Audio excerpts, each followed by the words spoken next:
I now want to talk about the attitude of mind and of heart in meditating. As a transition from talking about the physical position to the attitude of mind and heart with which we meditate, I want to just talk a little bit about a mudra that is called the gasho. And again, you have to make allowances for my fingers, please. They're supposed to be all the same as the first ones are, but the little ones bend, and I can't help it.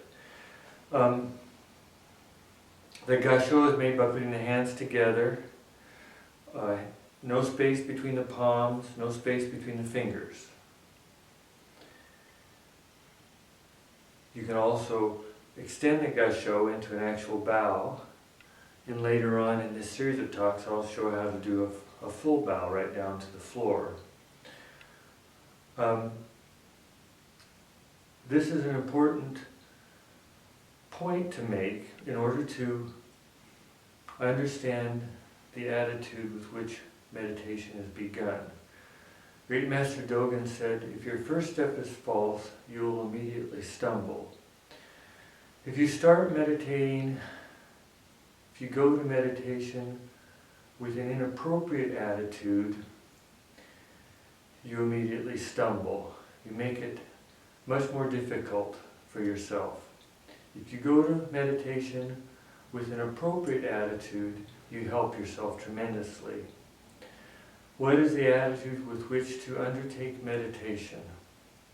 Very simply, it is an attitude of reverence and gratitude. This means reverence and gratitude. When we do this sincerely, we're expressing reverence and gratitude. In our tradition, Soto Zen, the Serene Reflection tradition, when we come to our seat in a meditation hall or wherever we are sitting, we turn towards our cushion and we bow with the hands in gasho. Now I'll show how, from the side, I'll show how this is done. I come before my sitting place here. I make gasho and I bow. Then I turn clockwise and I bow to those who share meditation with me. Even if there's no one else there, I do it. I'm helping myself when I do this by helping establish in my own mind, my own attitude, an attitude that will then be carried over, which I wish to carry over in the meditation itself. An attitude which is inherent in the meditation itself, as we will see later.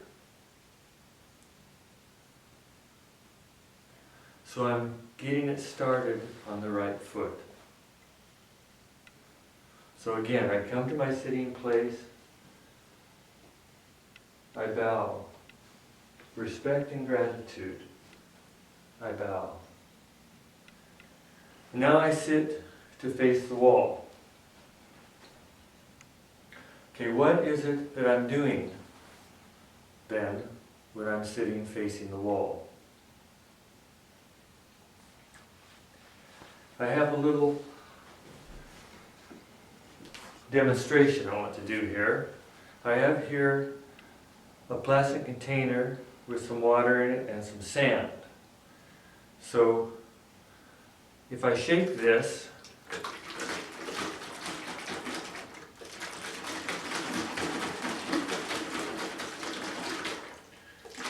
the water gets turbulent.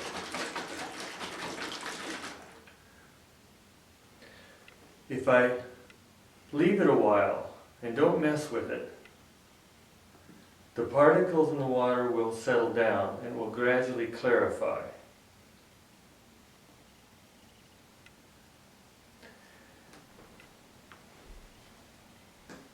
People often speak of the attitude that you take towards your thoughts in meditation and towards your feelings, towards your perceptions, as one of watching them.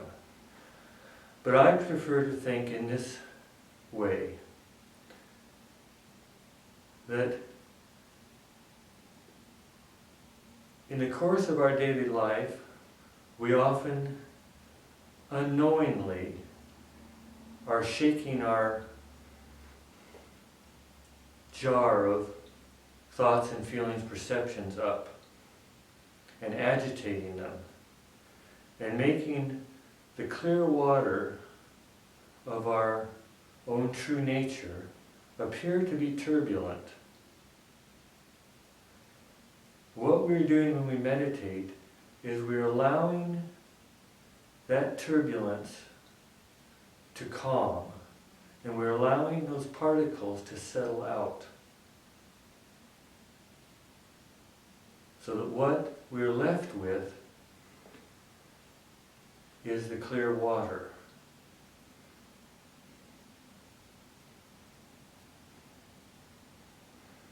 We do this to start with just by sitting still in the right position.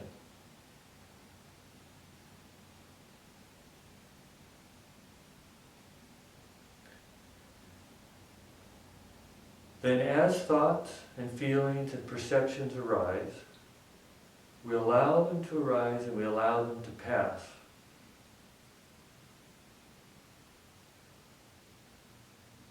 Our job as a meditator is not to edit them, it's not to grasp after them, it's not to enhance certain ones and suppress others, it isn't to stop them, it isn't to obliterate them, it isn't to destroy or kill them, it isn't to feed them, it is to just sit still within them and to allow everything that is agitated, everything that is confused, everything that is turbulent, everything that is anxious, fearful, sad, whatever it is, just to settle down of itself.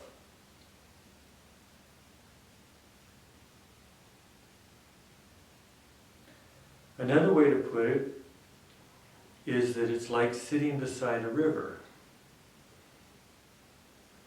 The river is this constant flow of changing thoughts, feelings, and perceptions.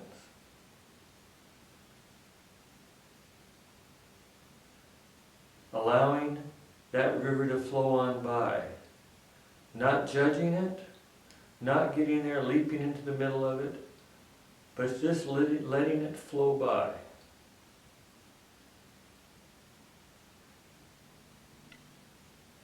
Great Master Dogen also called this the lawful gateway to carefree peace, this meditation. And I and many other people can vouch that this is so.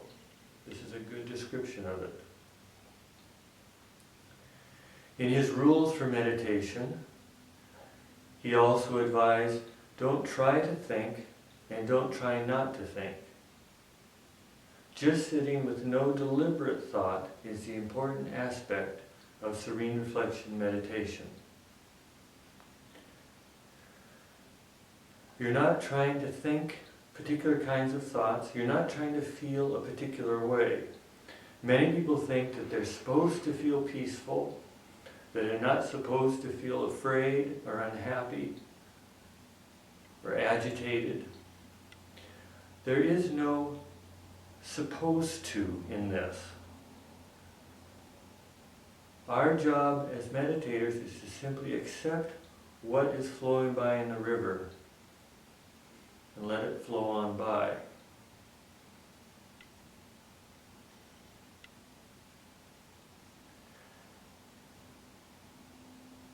It's also a common mistake to think that one is trying to have a blank mind, an empty mind. If you have what seemed like a blank mind and there is the awareness of blankness, then that is not blankness, is it? It's still an awareness of something.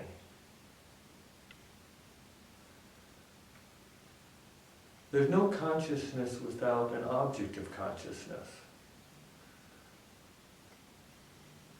you're not trying to have no thoughts. We're trying not to get caught up in our thoughts, not to get hijacked by our thoughts.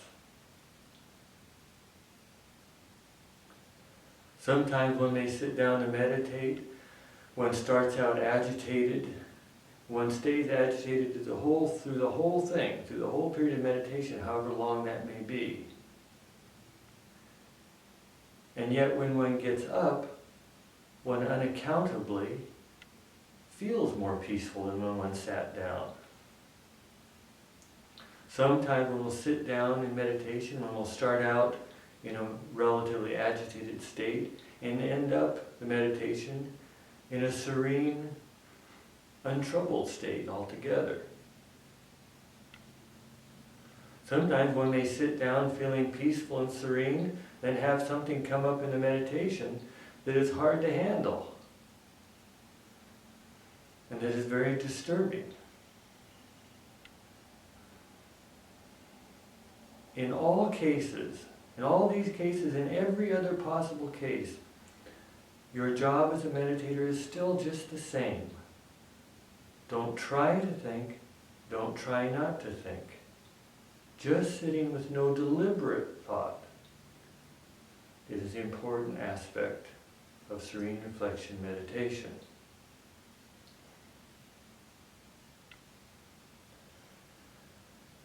We tend to focus in the West on our thoughts, perhaps because we tend to be rather intellectually oriented, many of us in the West.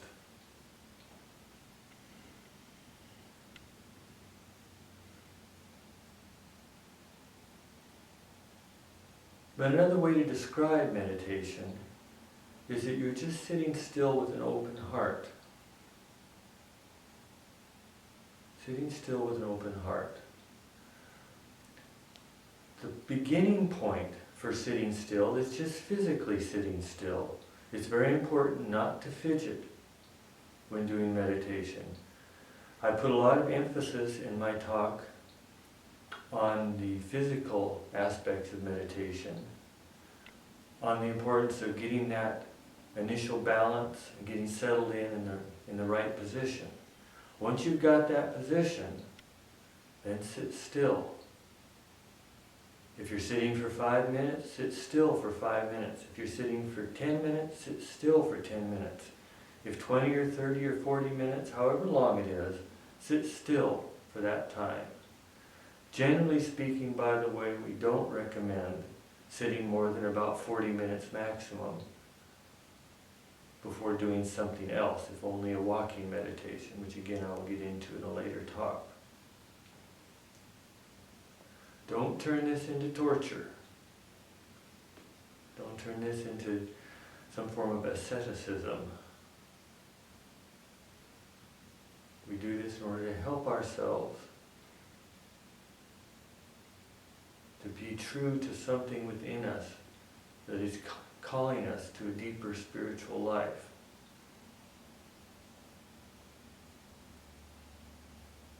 So it's a mistake to push it too hard, just as it's a mistake to be too lax.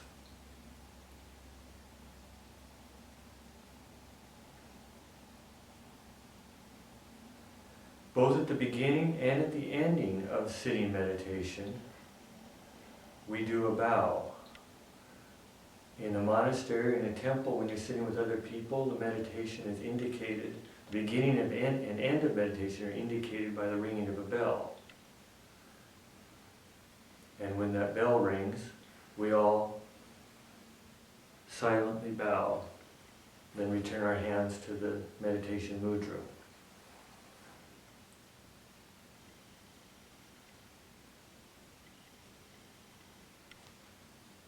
In some ways, saying as much or as little as I've said here about the attitude of mind and heart with which one meditates gives rise to more questions than it could possibly answer.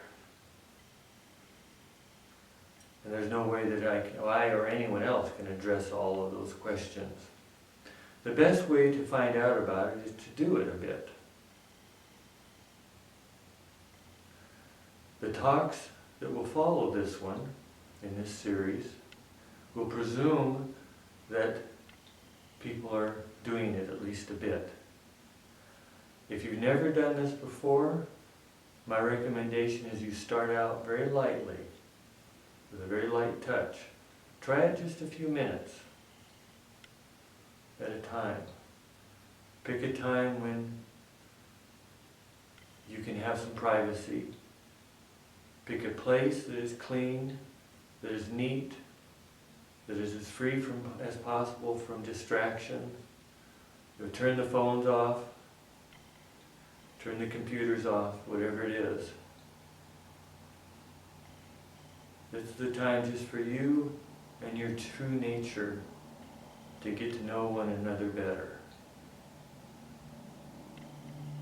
The most positive thing you can possibly do.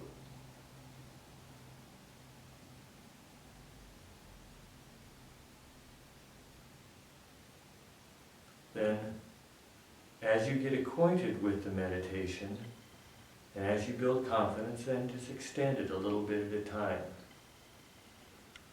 A minute or two here or there. My teacher, Master Ji Kent, constantly reminded people, it isn't the quantity, it's the quality that counts. You can easily discourage yourself in the beginning if you undertake long periods of meditation and you've never done it before, especially if you're not meditating with other people. Again, we want to do things in a way that actually helps us succeed at it. So undertaking a little bit at a time, in the beginning especially, can be very helpful. Don't despise a minute or two of quiet sitting. We have no way of estimating the merit of this act or of judging the merit of it. Don't underestimate the value of even a minute of true meditation. Whenever you can do it, treasure it. Make it something that is inexpressibly precious and inexpressibly special.